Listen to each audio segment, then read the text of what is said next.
Assalamualaikum warahmatullahi wabarakatuh. Halo, kembali lagi dengan saya Almatiba. Di video kali ini saya akan mereview tentang film Tareza Menta dan tokoh yang saya amati yaitu Ihsan Sore, Aswati, dan Pak Niko. Baik, Ihsan ialah seorang anak yang masih duduk di kelas 3 SD. Dia menderita penyakit disleksia atau kesulitan dalam belajar, terutama dalam mata pelajaran membaca, menulis, dan matematika. Dia sering dimarahi atau dihukum oleh gurunya karena kesulitannya dalam belajar. Dia juga sering diolok oleh temannya. Ihsan memiliki imajinasi yang luar biasa dan kreativitas yang tinggi. Ia senang menggambar dan melukis, dan seringkali terbawa dalam dunianya sendiri. Bakat seninya terlihat jelas melalui lukisan-lukisan yang ia buat. Di suatu ketika, Ihsan harus dibawa ke sekolah asrama. Ihsan menganggap bahwa orang tuanya telah menghukumnya karena telah membawa dia ke sekolah asrama. Di sana, dia juga tidak bisa mengerti dan menjawab apa yang gurunya jelaskan, dan teman-temannya juga menertawakan dia. Ihsan juga sering melamun dan berdiam diri dan merasa stres dan tertekan. Di sana dia juga sering dimarahi, dihukum oleh gurunya. Suatu ketika, sekolah Ihsan kedatangan guru kesenian baru, yaitu Pak Nikum. Metode belajar guru baru ini sangat asik dan fun. Namun, awal mula Pak Nikum mengajar dia masih terlihat stres, tertekan karena tinggal di asrama. Dan dia selalu merenung karena nasibnya yang sekarang seperti itu. Pada suatu hari, Pak Niko melihat Ihsan di kelas sedang dihukum, dan Pak Niko mengamati Ihsan yang selalu ketakutan dan tertekan.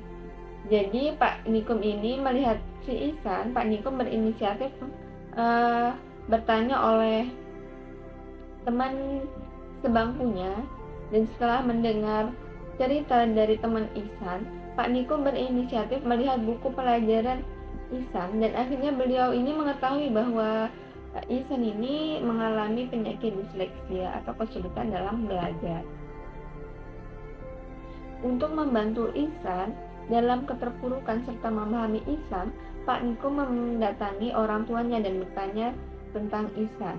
Tokoh Pak Niko di sini ialah membantu serta mendukung Ihsan dalam skillnya pada suatu pelajaran. Untuk membantu Ihsan dalam keterpurukan serta memahami Ihsan, Pak Niko mendatangi orang tuanya dan bertanya tentang Ihsan. Tokoh Pak Niko di sini ialah membantu serta mendukung Ihsan dalam skillnya pada suatu pelajaran. Di suatu hari, Pak Niko memberikan penjelasan tentang seseorang yang dulunya mengalami disleksia, tetapi memiliki karya-karya yang besar. Pak Nikum juga memberikan penjelasan pada Ihsan bahwa beliau waktu kecil menderita penyakit disleksia seperti Ihsan. Pelajaran Pak Nikum hari ini membuat Ihsan kembali bergairah di asrama. Pak Nikum selalu memberikan apresiasi kepada Ihsan dalam karya-karyanya. Berkat Pak Nikum, kemampuan baca tulis Ihsan mengalami peningkatan secara bertahap. Suatu ketika, sekolah mengadakan lomba melukis dan Ihsan memenangkan lomba tersebut. Karyanya menjadi buku sampul tahunan sekolah. Pendekatan psikologi pada film ini ialah aliran humanistik, yang dimana humanistik adalah pengalaman masa lalu dan masa depan menentukan perilaku masa kini atau sebuah kebutuhan. Pendekatan humanistik lebih cocok untuk menggambarkan perilaku Pak Nikum karena menekankan penghargaan pada suatu individu, kepedulian terhadap pengembangan pribadi, dan pemahaman tentang nilai dan potensi individu. Dan pendekatan ini mampu menjelaskan pendekatan Nikum yang berfokus memberikan perhatian, pengertian, serta dukungan emosional pada Ihsan, serta membantu Ihsan dalam mengembangkan bakat seninya yang Ihsan punya. Jadi Pak Ihsan ini mengajarkan Nikum, membantu Nikum karena Nikum ini suatu kebutuhan untuk Nikum, untuk mengangkat skill Nikum yang belum diasah, belum didukung. Jadi Pak Nikom ini memberi dukungan dan support untuk si Ihsan. Baik, cukup sekian review film di video kali ini.